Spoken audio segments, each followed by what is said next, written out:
Buenas noches, amados hermanos. El Señor les bendiga. Busquen por favor Nehemías 3, vamos a ver todo el capítulo 3 y vamos a ver hasta el capítulo 4, versículo 6. Los primeros 6 versículos del capítulo 4. Ok, continuamos con la exposición del libro de Nehemías. Como es un texto largo el que veremos hoy, todo el capítulo 3 y el inicio del 4, no le vamos a dar lectura inicial. Además, en esta ocasión omitiré muchas partes. Tenemos la costumbre de ir leyendo todo el texto e ir comentando o viendo algunos detalles, enfatizando algunas cosas. Hoy no, hoy vamos solamente a ver algunos encabezados.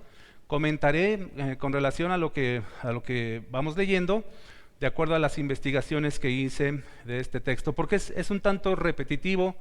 Estos restauraron, estos edificaron, estos levantaron esta puerta, estos levantaron esta torre, estos este tramo de muralla, etcétera. De eso trata todo el capítulo 3, por eso vamos a ir un poquito rápido, ¿de acuerdo? Entonces, solo leeremos algunas partes principales y haré algunos comentarios y aclaraciones y énfasis en algunos detalles que aparecen en el texto. El texto de hoy, en concordancia con lo que vimos la semana pasada, nos mostrará cómo el pueblo bien organizado se levantó a restaurar y a reedificar a Jerusalén. El pueblo bien organizado se levantó a edificar y a restaurar. El capítulo 3 se divide de la siguiente manera. En los versículos 1 y 2 vemos el trabajo en y alrededor de la puerta de las ovejas. Versículo 1 y 2, el trabajo en la puerta y alrededor de la puerta de las ovejas. En los versículos 3 al 5 vemos el trabajo en la puerta del pescado y alrededor de esa puerta. Los versículos 6 al 12 vemos el trabajo en la puerta vieja y alrededor de ella. Versículo 13, la puerta del valle. Versículo 14, la puerta del muladar. En los versículos 15 al 25 vemos el trabajo en y alrededor de la puerta de la fuente. Versículos 26 y 27 vemos el trabajo en y alrededor de la puerta de las aguas. En el versículo 28 al 30 vemos los trabajos que se hicieron alrededor de la puerta de los caballos, y en el versículo 31 y 32 la puerta del juicio. Vean cómo todo se va a tratar de puertas y murallas, portillos y cerrojos. De eso va a tratar, ¿de acuerdo? Les doy este avance porque no vamos a ir detalle por detalle. Bueno, en todo esto vamos a ver el esfuerzo y la perseverancia del pueblo, y este es el énfasis: esfuerzo y perseverancia del pueblo. Pero de la misma manera, y esto lo veremos en los 3 primeros versículos del capítulo 4, este texto nos mostrará la perseverancia y esfuerzo de los opositores, de querer desalentar al pueblo para que el pueblo desistiera de su trabajo. Y al final de esta enseñanza veremos cuáles son las armas poderosas en contra del desaliento. ¿Por qué querían hacer los opositores? Desalentar a los constructores, a los edificadores, desalentarlo. Y esto es bien interesante en consideración del libro de Nehemías, porque de eso trata el libro de Nehemías, de reconstruir, de reconstruir la ciudad, los muros, las puertas, todo. Y hermanos, es bien sabido que como iglesia estamos en medio de una construcción, ¿sabían? Una construcción como iglesia, una construcción del reino de Dios y una construcción de nuestras propias vidas. Es por eso que nosotros nos sometamos a ser edificados, pero también, como dice Hebreos, debiendo ser ya maestros, tenéis necesidad que se os vuelvan a enseñar los rudimentos, ¿recuerdan? Entonces, es importante que seamos nosotros edificados, capacitados, preparados, para que a su vez, llegado el momento, nosotros edifiquemos también. Aunque todos participamos en la edificación, todos. Edificamos la iglesia, edificamos el reino y edificamos nuestras propias vidas y edificamos las vidas de otros. ¿Qué les parece? Esta es la obra de Dios, amados hermanos. De eso se trata el cristianismo. Bueno, entonces, en comparativa, así como también estamos edificando y nos estamos edificando, va a haber momentos de desaliento, donde digas, ya no quiero, ya para qué, voy a deponer las herramientas, ya no quiero nada, ya no quiero trabajar, ¿no? Va a haber momentos de desaliento, y tristemente eso es común en las vidas de todos los hombres, y común, amados hermanos, aún en las vidas de los cristianos. ¿Qué cosa? El desaliento. El desaliento es decaimiento de ánimo, es desfallecimiento de fuerzas, es un descorazonamiento. Esto de descorazonamiento es como cuando ya tu corazón no se inclina a algo. Tu corazón ya no está en estas cosas, ¿no? Un descorazonamiento o un bajoneo. O diríamos como en buen leonés, diríamos un agüitamiento. Algo así, ¿no? Bueno, eso es desaliento. Esto es una realidad, como les digo, en todos los hombres, aún en los cristianos, aunado a que siempre va a haber siempre los va a haber quienes intenten desanimarte, siempre, y empezando tristemente por seres cercanos, familiares, ¿cómo que tú eres cristiano? ¿Cómo que ya vas ahí? No, apártate de esas cosas no están bien. Siempre va a haber personas que te quieran desanimar, desalentar, y tristemente, aún entre cristianos, va a haber oposiciones. Tristemente, amados hermanos, como lo vimos la semana pasada. Pero para los hijos de Dios, gracias a Dios, todos esos intentos de desaliento no van a prosperar. No, serán intentos, a final de cuentas, intentos vanos. Sí nos van a golpear, sí nos vamos a sentir un poquito así como que nos duele, pero no podrán, a los hijos de Dios, no podrán jamás desalentarlos de su camino, sacarlos de su camino. El título de mi enseñanza es: no nos desanimaremos ni nos detendremos. Es una declaración firme, ¿no? No nos desanimaremos ni nos detendremos. Vamos a hacer una oración para que el Señor bendiga esta enseñanza. Oramos. Padre, gracias, Señor, por este tiempo especial a media semana, precioso, donde nos concedes estar juntos, unánimes, en un sentir y corazón y con un objetivo que es el de exaltar tu nombre, darte la gloria y en este caso aprender de tu palabra, Señor. Dame gracia para poder exponer el texto y gracia a tu pueblo para recibirlo, y que todos como pueblo unánime, juntos, en un solo sentir y corazón, como un solo hombre, como un solo cuerpo, crezcamos para tu gloria. Gracias, Señor. Obra en nuestras vidas, edifícanos tú, en el nombre precioso de Jesús. Amén. En la enseñanza pasada vimos cómo Nehemías, con el respaldo del rey Artajerjes, el rey más poderoso de su tiempo, y con el respaldo del Rey de Reyes y Señor y señores, que él es el soberano Señor, con el respaldo de Dios, Nehemías vino a restaurar la ciudad, sus puertas y sus muros. Ese era el cometido de Nehemías. En el versículo 18 del capítulo 2 leímos entonces que Nehemías les declaró el objetivo de su llegada a Jerusalén. Entonces les declaré cómo la mano de mi Dios había sido buena sobre mí, y asimismo las palabras que el rey me había dicho, y dijeron: levantémonos y edifiquemos. Así esforzaron sus manos para el bien. Pero también vimos la semana pasada cómo se levantó una oposición a la edificación de la ciudad. En el versículo 19 dice: pero cuando lo oyeron Sanbalat horonita, Tobías el siervo amonita y Gesem el árabe, hicieron escarnio, burla de nosotros, y nos despreciaron diciendo: ¿qué es esto que hacéis vosotros? ¿Os rebeláis contra el rey? En el versículo 20 dice de Nehemías 2: en respuesta les dije: el Dios de los cielos, Él nos prosperará, y nosotros sus siervos nos levantaremos y edificaremos, porque vosotros no tenéis parte, ni derecho, ni memoria en Jerusalén. Entonces comenzaron a edificar, versículo 1 del capítulo 3. Entonces se levantó el sumo sacerdote. Vean, mis hermanos, ¿qué quiere decir esto? Que el sumo sacerdote se puso a agarrar la mezcla y los tabiques, en pocas palabras. Se levantó el sumo sacerdote Eliasib con sus hermanos los sacerdotes y edificaron la puerta de las ovejas. Recuerden que todos los encabezados son de las puertas, ¿eh? La puerta de las ovejas. Eliasib era el sumo sacerdote en ese tiempo. Fue nieto de Josué, sumo sacerdote que ministró junto con Ageo y Zacarías durante la reconstrucción del templo. Es significativo que la descripción del trabajo de reedificación y restauración comience con líderes religiosos. O sea, el relato comienza con el sumo sacerdote y los sacerdotes, mis queridos hermanos. Esto muestra que no es una simple obra de infraestructura.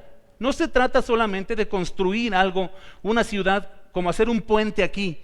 no se trata solamente de eso, mis queridos hermanos, porque más bien se trata de la obra de Dios, de la reconstrucción de la ciudad de Dios, que convierte el oprobio y la vergüenza en alabanzas y darle gloria a Dios. Se trata de eso. Así que es una obra, podemos decir, más que física, espiritual, mis amados hermanos. ¿Ok? Esta es una misión espiritual y el liderazgo espiritual ha de ser ejemplo para los demás en la obra. Al mostrar Nehemías a los líderes espirituales al principio de esta lista o de este relato, podemos vislumbrar una dedicación del proyecto, ¿no? Llevan la batuta a los líderes espirituales, la obra dedicando a Dios. La puerta de las ovejas, que aparece aquí en el versículo 1, era por donde entraban las ovejas que iban a ser sacrificadas, dada la cercanía de la puerta al templo. ¿Ok? No voy a ir más allá, además no hay muchos datos, solamente recabé algunos datos con relación a estas puertas. Versículo 3, los hijos de Sená edificaron la puerta del pescado, y no crean ustedes que tenía una forma de pescado esa puerta, así le decían, la puerta del pescado. La puerta del pescado era donde los vendedores y comerciantes traían su pescado, que probablemente venía del mar de Galilea y del mar Mediterráneo al mercado allí en Jerusalén, pero venían a los almacenes de la ciudad, por supuesto. La puerta vieja que aparece en el versículo 6, la puerta vieja fue restaurada por Joiada, hijo de Pesea, y Mesulam, hijo de Besodías. Ellos la enmaderaron y levantaron sus puertas con sus cerraduras y sus cerrojos.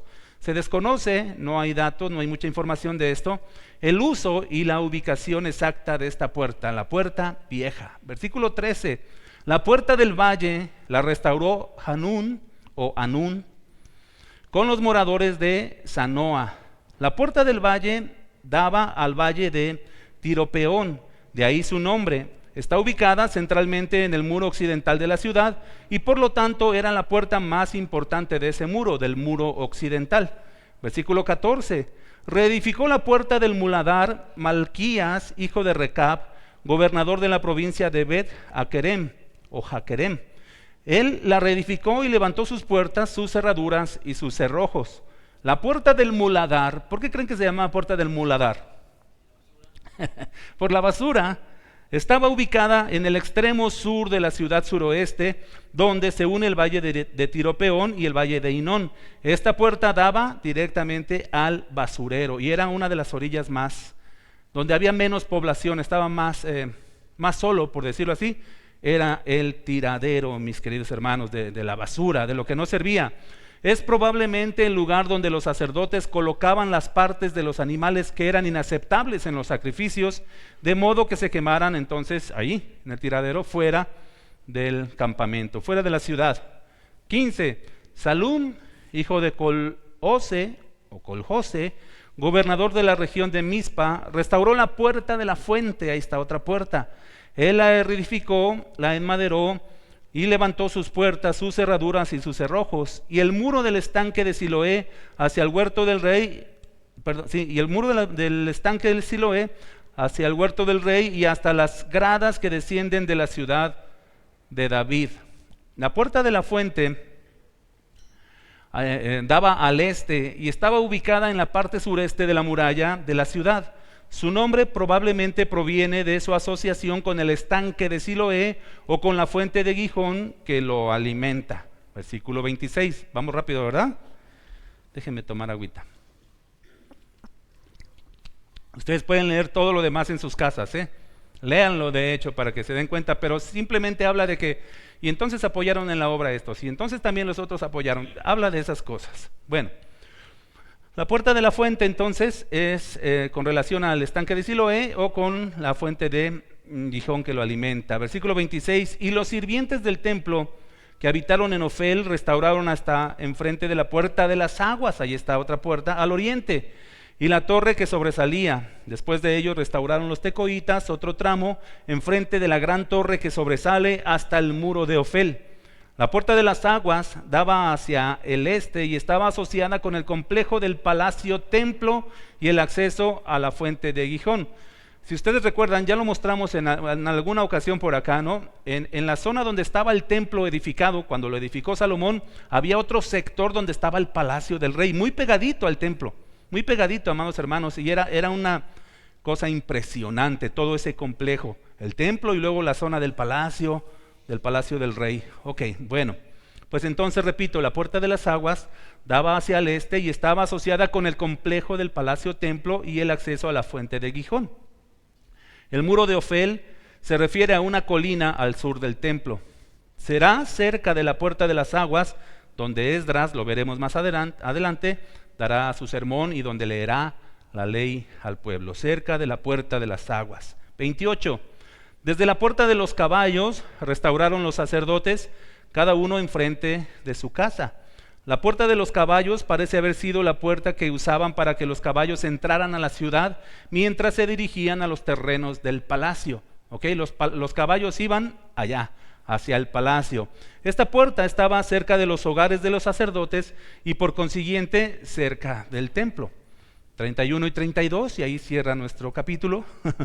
Después de él restauró Malquías, hijo del platero, hasta la casa de los sirvientes del templo y de los comerciantes, enfrente de la puerta del juicio. Esa es la última puerta, la puerta del juicio, y hasta y hasta la sala de la esquina. Y entre la sala de la esquina y la puerta de las ovejas restauraron los plateros y los comerciantes. El lugar exacto de esta puerta, la puerta del juicio, es incierto, pero se dice que era un punto de inspección. La puerta del juicio, ese era un punto para inspeccionar, no sé qué inspeccionaban, si los animales o las mercancías, pero era un punto de inspección. Bueno, algo a destacar aquí, con todo esto que acabamos de mencionar, amados hermanos, fue la participación de todo el pueblo. Repito, ustedes léanlo y van a ver ahí un montón de personas participando en la construcción. La participación de todo el pueblo, sin importar sus posiciones sociales, desde comerciantes y artesanos hasta dirigentes políticos y dirigentes espirituales. Todos estaban tomando las herramientas, la mezcla y los tabiques. Todos a edificar, amados hermanos, desde los comerciantes y artesanos hasta dirigentes políticos y espirituales. ¿Y eso no les parece hermoso? Eso es hermoso porque todos estaban unidos en un solo sentir y objetivo, mis queridos hermanos. Todos trabajaron voluntariamente, decididamente, diligentemente, sacrificialmente, unánimemente, armoniosamente, responsablemente, con fe y con devoción. Ahora, recuerden que la iglesia está en construcción porque lo estamos trasladando. Esto quiere decir entonces que los que van a edificar la iglesia, ¿cómo deben trabajar? Si ya lo espiritualizamos y lo aplicamos, los que van a edificar la iglesia deben trabajar voluntariamente, decididamente, diligentemente, sacrificialmente, unánimemente, armoniosamente, responsablemente, con fe y devoción. ¿Les gusta eso? Esa es tu parte, mi querido hermano.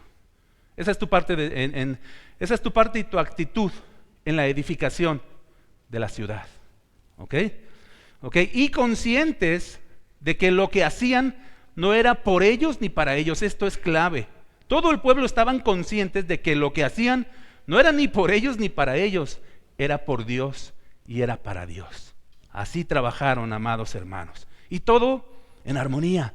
Todo iba muy bien, pero llega el capítulo 4 en el versículo 1.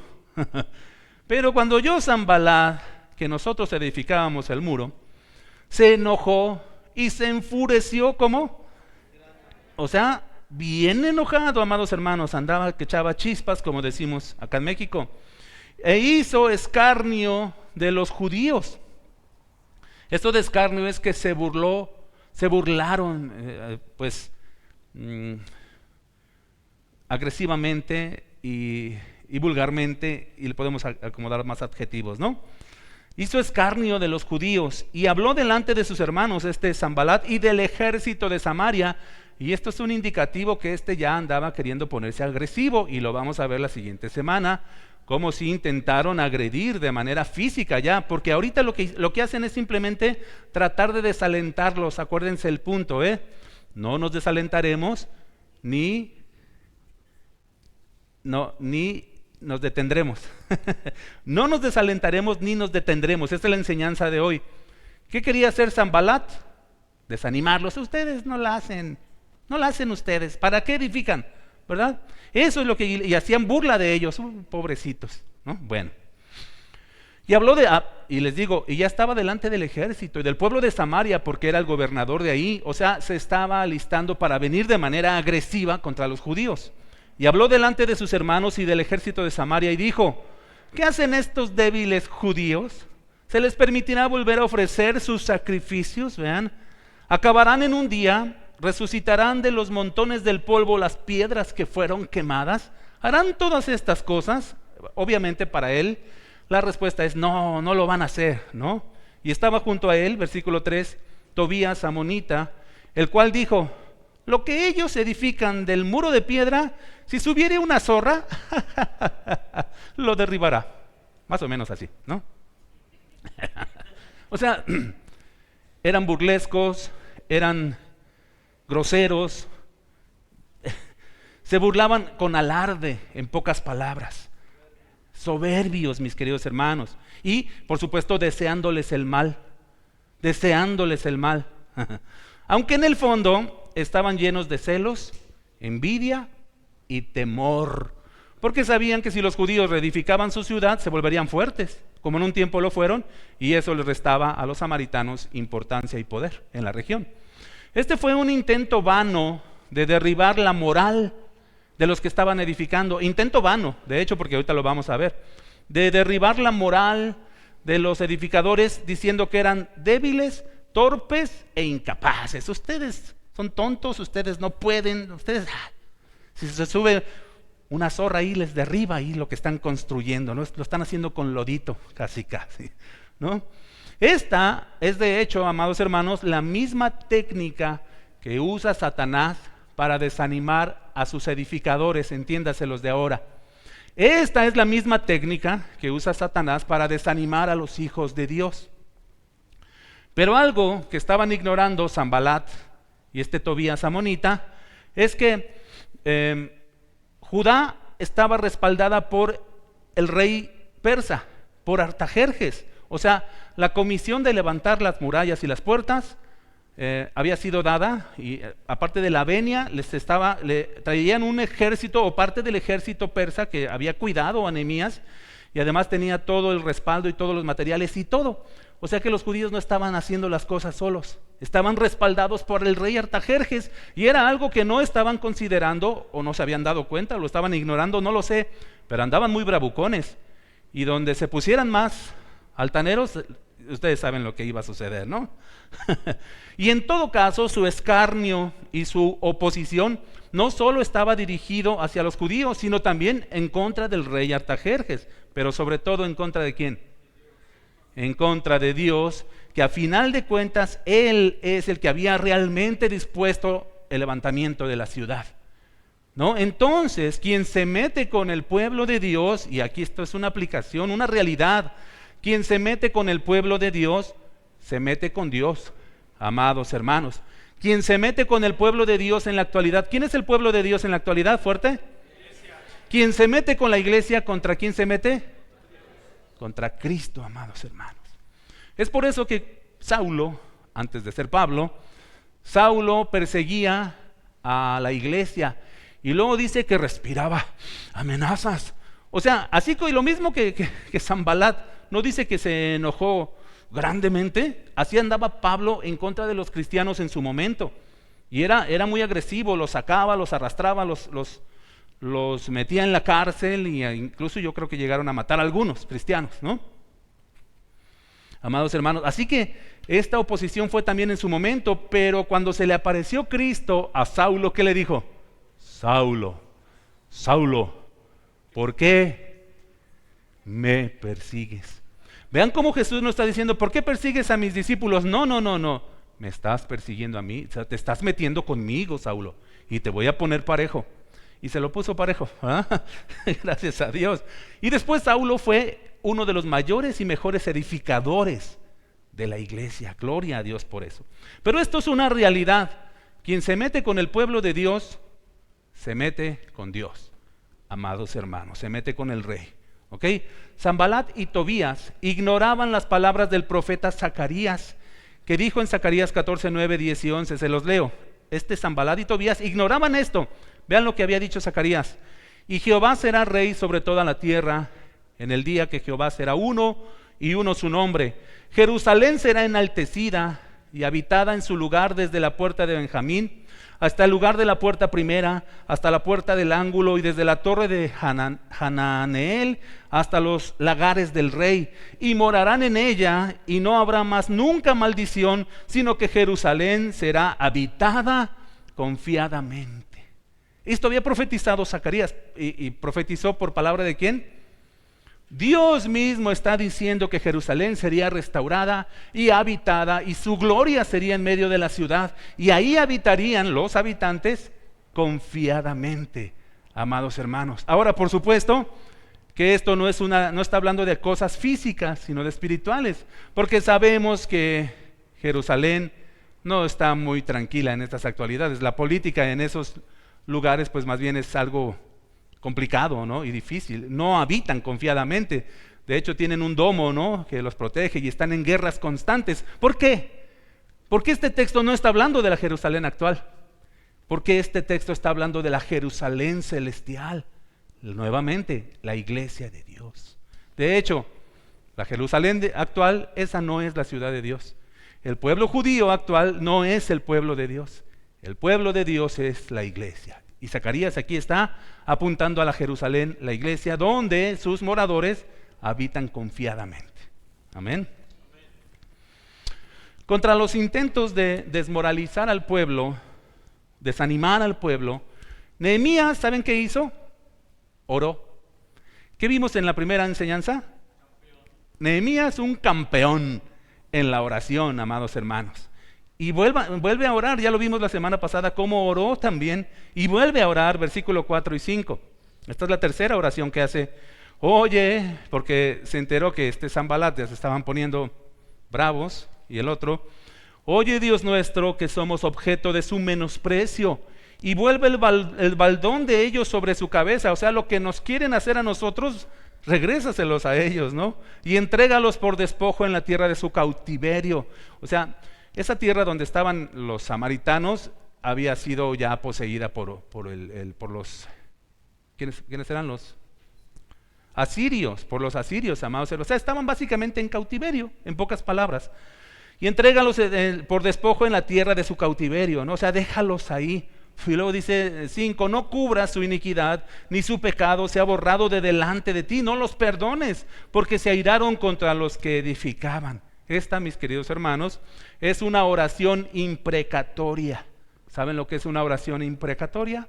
Una oración imprecatoria es: Dios, hazles daño a mis enemigos, acaba con ellos, destrúyelos, que no quede ni el polvo de ellos.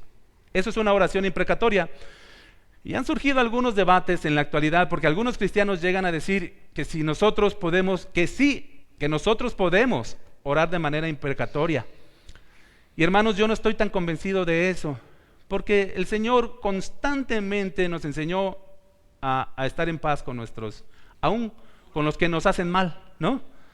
Aún con los que nos hacen mal, y dice, bendigáis y no maldigáis. ¿No enseñó así el Señor Jesucristo? Y Pablo en los Romanos enseña lo mismo, ¿no? Y el Señor Jesucristo dice, ustedes orarán así: Padre, perdónanos, así como nosotros perdonamos. Entonces, en la actualidad, para el pueblo de Dios, orar imprecatoriamente, considero, y esto se los enseñó como su pastor, no es adecuado ni saludable, amados hermanos.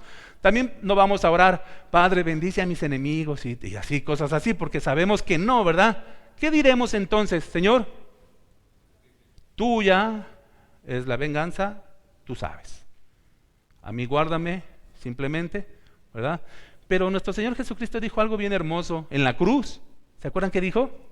A punto de morir. Perdónalos. Ese es el modelo. Y luego Jesús dice, amen aún a sus enemigos y así mostrarán cómo son hijos de su Padre.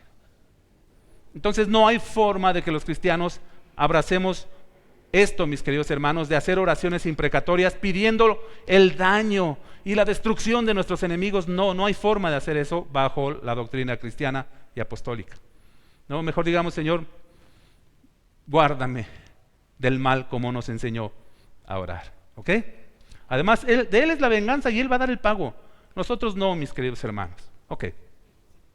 Y concluye nuestra porción, versículo 6. Edificamos pues, vean, o sea, ¿se detuvieron? O sea, Nehemías vio la amenaza de estos y las burlas de estos, pero él siguió trabajando, no se detuvo para nada. Por eso el título es: no nos vamos a detener, ni nos vamos a desanimar, ni nos vamos a detener, seguiremos adelante. Concluye versículo 6.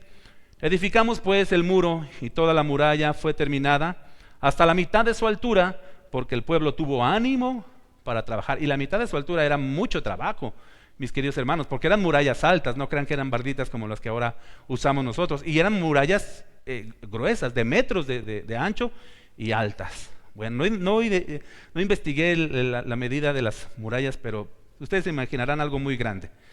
Bueno, y hasta la mitad dice que levantaron las murallas, porque tuvo el pueblo ánimo para trabajar. Noten la actitud de Nehemías: ora con fe, ¿sí? Confiado en su Señor, ¿sí? Y sin detenerse. Y eso es un buen ejemplo, y de hecho es algo aplicativo para nosotros. Oremos a Dios, amados hermanos, pero no dejemos de hacer lo que nos corresponde. Amén. Oremos a Dios, pero no nos detengamos. No dejemos de hacer lo que nos corresponde. En conclusión, este texto no solo nos enseña que los creyentes debemos esperar oposición. O sea, este texto nos enseña que los creyentes debemos esperar oposición. Eso es evidente cuando hacemos la obra de Dios. Cuando tú hagas y trabajes para el Señor, va a haber oposición. Siempre. Satanás se va a mover para tratar de meterte la zancadilla, el pie, ¿no? Para tratar de estropear y estorbar el avance, tanto el avance de la iglesia como tu avance personal, tu avance propio tuyo de ti. También Satanás va a querer estorbar ese crecimiento, porque tú eres una obra en proceso, ¿sabías? ¿A qué te está formando el Señor? A su imagen. Esa es la obra que está haciendo el Señor contigo, y a Satanás no le gusta eso. Satanás quiere que seas a su imagen. ¿Te gusta eso? Satanás quiere que seas a su imagen, a la imagen del diablo, pero Cristo quiere que tú seas a su imagen, y de hecho Él lo hará, porque Él comenzó la obra y Él la va a terminar. Pero a Satanás no le gusta eso. Así que si tú comienzas a edificar tanto tu vida como la iglesia, vas a encontrar oposición, y este texto nos lo enseña junto con el que vimos la semana pasada. O sea, trae la misma temática. Bueno, entonces este texto no solo nos enseña a los creyentes a esperar oposición cuando hacemos la obra de Dios, sino que también nos enseña cómo enfrentar y vencer la oposición. Este texto también nos enseña cómo enfrentar y vencer la oposición. Nehemías enfrentó la oposición de esta manera. En primer lugar, creía firmemente en su Dios y estaba confiado en su Dios, amados hermanos. Nehemías sabía el respaldo que tenía. Mi Dios me respalda. Amén. ¿Tu Dios te respalda? Pablo dice en Romanos 8:31, ¿qué pues diremos a esto? Si Dios es por nosotros, ¿quién contra nosotros? Y esa era su fe de Pablo, amados hermanos. Ahora, a Pablo nunca lo tocaron, nunca lo maltrataron, nunca sufrió escasez, violencia, oposición. Siempre, todo el tiempo. De hecho, murió decapitado por Nerón. Pero esto no quiere decir que no vas a sufrir ningún daño, sino que vas a estar confiado, mi querido hermano, que a pesar de que pase lo que pase, tú eres del Señor y siempre serás del Señor. Y te va a usar seguramente el Señor. Entonces, ¿cómo enfrentó la oposición? ¿Cómo enfrentó el desaliento? Nehemías, confiando en Dios, sabía que Dios estaba de su lado. Y también ¿cómo? Clamando a Dios, oraba a Dios mucho, campeón en oración. ¿Y saben que en la Biblia hay muchos campeones en oración? Díganme uno. Aparte de Jesús, el maestro es el campeón de campeones. Otro buen orador de la Biblia. David.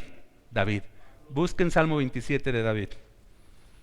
Vean qué preciosa oración, amados hermanos, con relación a lo que estamos viendo. Pablo también era un campeón en oración. Pedro también, todos los apóstoles.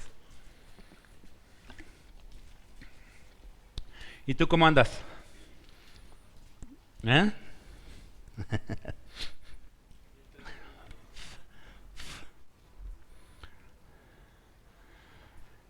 Salmo 27, versículo 1. Vean cómo ora David y relaciónenlo con lo que acabamos de ver con Nehemías.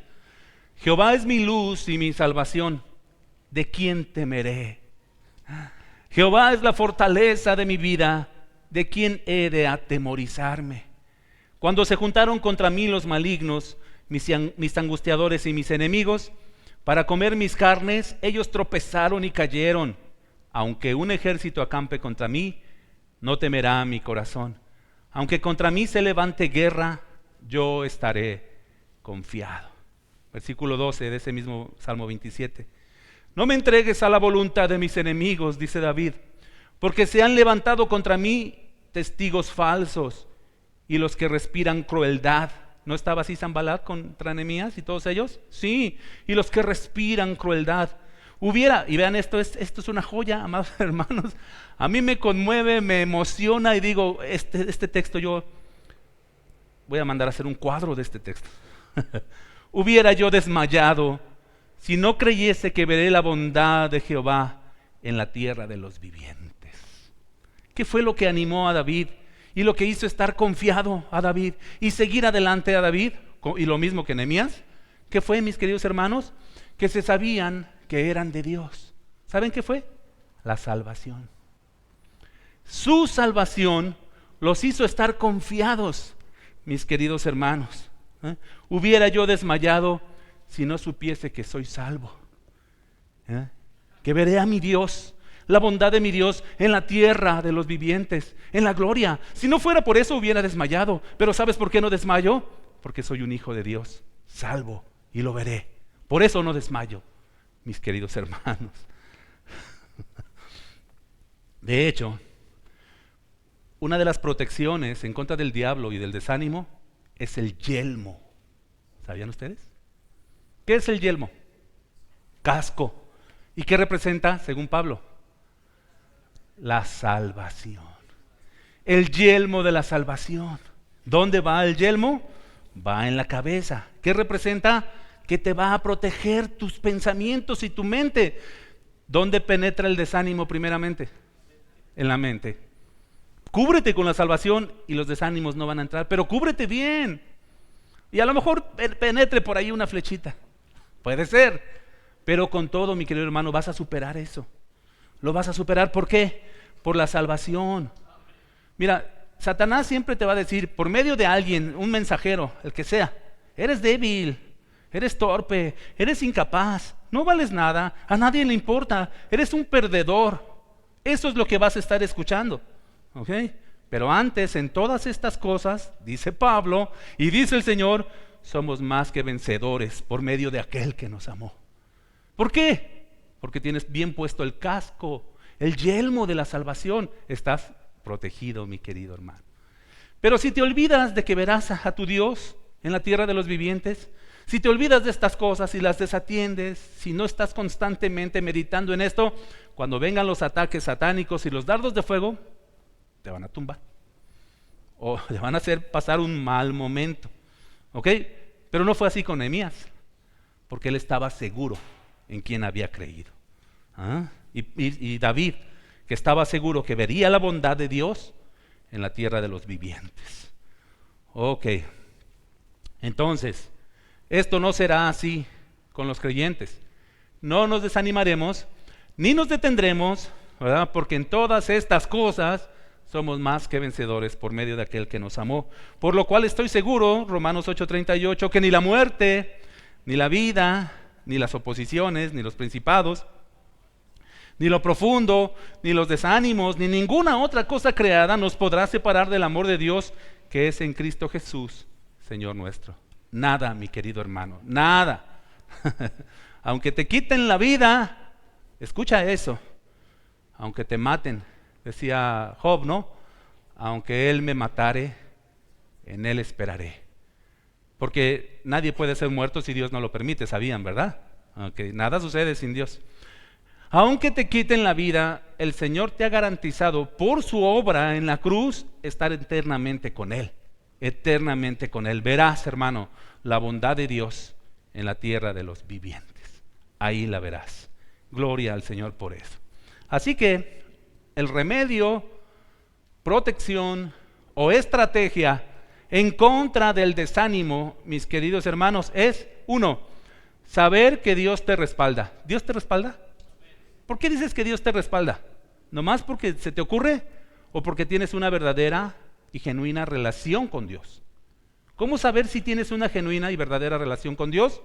Porque lo buscas a diario, porque tu corazón se inclina a Él, porque quieres estar con el pueblo de Dios, porque quieres hacer todas las cosas que normalmente hace un cristiano, ¿no? Estás inclinado al Señor, quieres del Señor, amas al Señor, quieres leer, quieres orar, quieres asistir a la iglesia, ok.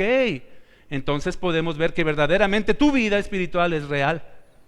Entonces el Señor te respalda, el Señor te respalda. Dos, otra estrategia para el desánimo, oración. ¿Qué fue lo que hizo Nehemías? Él sabía quién lo respaldaba y luego se puso a orar y clamó a Dios. Tres, saber que soy salvo, mis queridos hermanos. Eso es clave. Afírmate en la salvación. La oposición siempre te va a venir con engaños, ¿eh? No eres, no tienes, no sabes, no puedes, etcétera. Siempre, siempre. Pero tú no creas lo que te dicen, ¿no? No creas lo que te dicen los demás de ti. Cree lo que dice Dios de ti. Y ahí plántate. Dios me dice que soy su hijo y soy de Él y que nadie me arrebatará de sus manos jamás. Eso es, ¿ok? 3, 4, no te detengas. Estos son los pasos para no caer en desánimo. Dios te respalda, es fe, oración, saber que eres un hijo de Dios, salvo, y sigue adelante. No te detengas.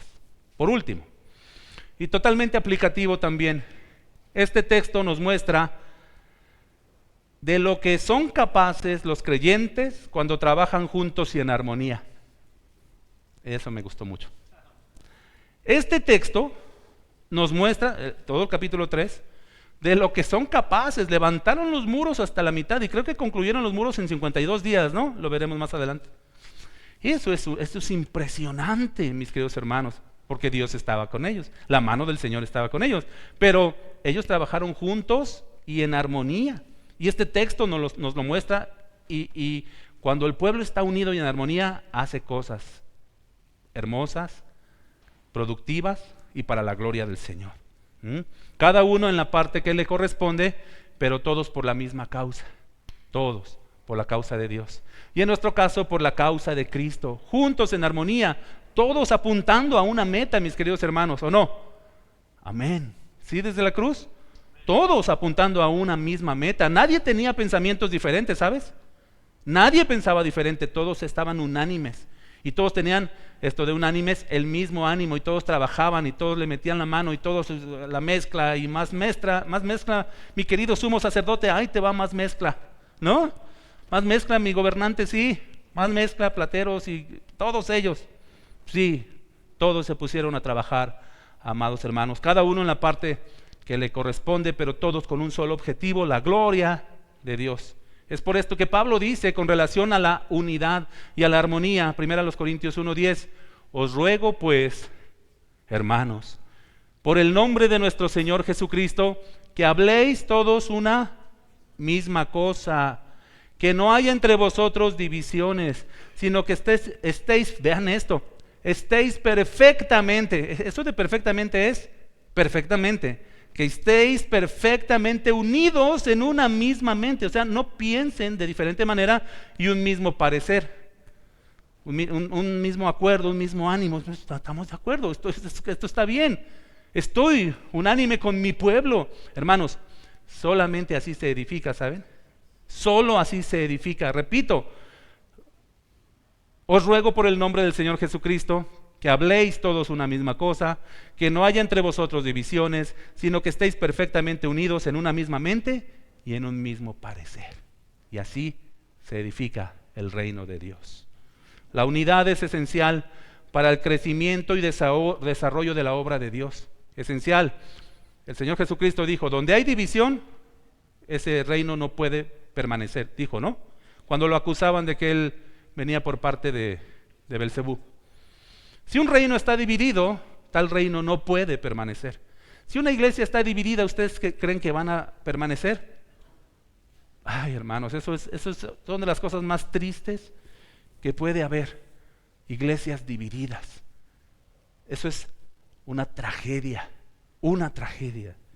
Oremos por ello, mis queridos hermanos. Gracias a Dios, aquí no pasa. Pero han habido dardos del enemigo, pero me protejo. Nos protegemos, ¿verdad? Gracias a Dios. El Señor ha tenido misericordia de nosotros y nos ha guardado, amados hermanos. ¿Ok?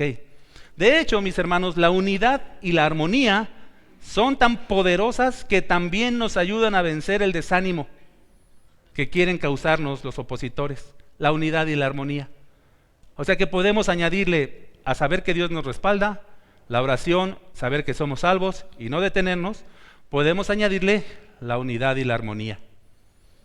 La unidad y la armonía. Eso nos va a proteger del desánimo. ¿No te ha pasado que tú has caído en desánimo? ¿Te quieres animar solito? ¿Puedes? ¿Solito puedes? No puedes. No puedes. Es como si tú le dijeras a tu dedo que te acabas de machucar, pues ahí sóbate y ahí sánate y a ver qué le haces. No, ¿verdad?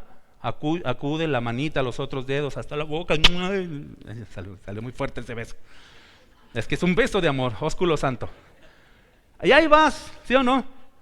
Y sanas tu dedo y lo ayudas y le echas hielito o agüita o le pones un curita, lo que sea, pero lo ayudas, ¿sí o no? Así es el cuerpo de Cristo, mis queridos hermanos. Los miembros no sanan solos. Los miembros no se animan solos. No se puede eso. Estamos diseñados como un cuerpo, un conjunto de miembros que se ayudan mutuamente para el crecimiento en amor. Gloria al Señor por eso. Así que todos estos elementos, saber que Dios nos respalda, la oración, saber que somos con seguridad, que somos hijos de Dios y que no nos debemos detener y seguimos trabajando, y la unidad y la armonía, con eso vencemos y seguimos adelante, mis queridos hermanos, en un mismo sentir, en un mismo parecer. Gloria al Señor. Así que no nos desanimaremos, amados hermanos. Hemos llegado ya casi, estamos a unos días de cumplir 14 años como iglesia y el Señor ha tenido mucha misericordia de nosotros, ¿verdad? Gloria al Señor.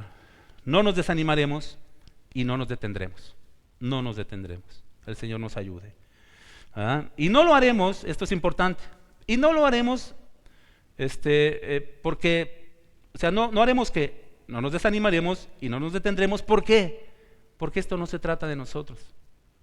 Esto no se trata de nosotros. Lo que hacemos, y esta iglesia no fue iniciativa nuestra, no fue iniciativa nuestra, esto es de Dios. ¿Recuerdan lo que dije con Nehemías? ¿Cómo empezó su lista? Cuando empieza con los sacerdotes se entiende que esa obra es una obra espiritual, es por Dios. No es porque ellos decidieron hacer eso, es porque Dios los movió. Y nosotros no nos vamos a desanimar, ni nos vamos a detener porque esto no es nuestro. ¿O sí? De hecho, si fuera mío, esto ya hubiera tronado desde cuándo. Y si dependiera de ustedes. Pero esto es de Dios, mis queridos hermanos. Él nos ha impuesto necesidad. Bendita necesidad. Para la gloria de Dios. Amén. Así que, hermanos, apliquemos esto. Sé consciente que cuando tú edificas la iglesia, trabajas en la obra de Dios y tú mismo te edificas por medio de la doctrina, del buen entendimiento, de la armonía, de todo esto bello que es la iglesia, la doctrina y todo esto, va a haber oposición, siempre. Y te van a decir voces por ahí extrañas, ¿para qué vas? Tú te pones a servir ahí, ¿para qué sirves? ¿Te pagan? ¿No? ¿Nunca han escuchado eso? ¿Qué ganas con eso? ¿No? Y tienes que ir y llegar temprano y todo eso, ¿sí? Y no solo quiero. Quiero, porque trabajo para la obra de mi Dios. No dejes que esos diablillos penetren en tu mente y te quiten, te descarrilen cuando ya has avanzado un tramo. Imagínate qué triste es eso. Ya has avanzado un tramo y de repente te descarrilas y otra vez volver a empezar. Bueno, pues si es necesario volver a empezar, pues a volver a empezar. Pero yo les recomiendo mejor, no se descarrilen, mis queridos hermanos. Sigamos adelante hasta el fin, unánimes juntos para la gloria de Dios. Amén. Gloria a Dios por estos textos preciosos. Háblanos, Señor. Vamos a orar.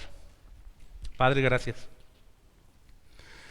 Porque a través de este libro de Nehemías nos muestras lo importante que es para ti, tu ciudad, tu pueblo, tu templo.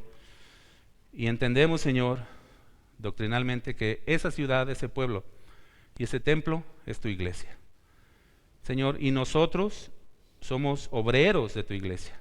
Unos en una posición, otros en otra, pero todos tomamos la mezcla, todos tomamos las herramientas, todos tomamos los tabiques, todos edificamos, Señor. Señor, prospera a tu pueblo. Que tu mano siga sobre nosotros, Señor. Queremos hacer las cosas bien, Señor. Respáldanos en eso, porque es para tu gloria, Señor. Ayúdanos, líbranos de los que nos quieran hacer daño, Señor, o en medio de eso, ayúdanos. Gracias por todo lo que haces por desde la cruz, Señor. En el precioso nombre de Jesús oramos. Amén.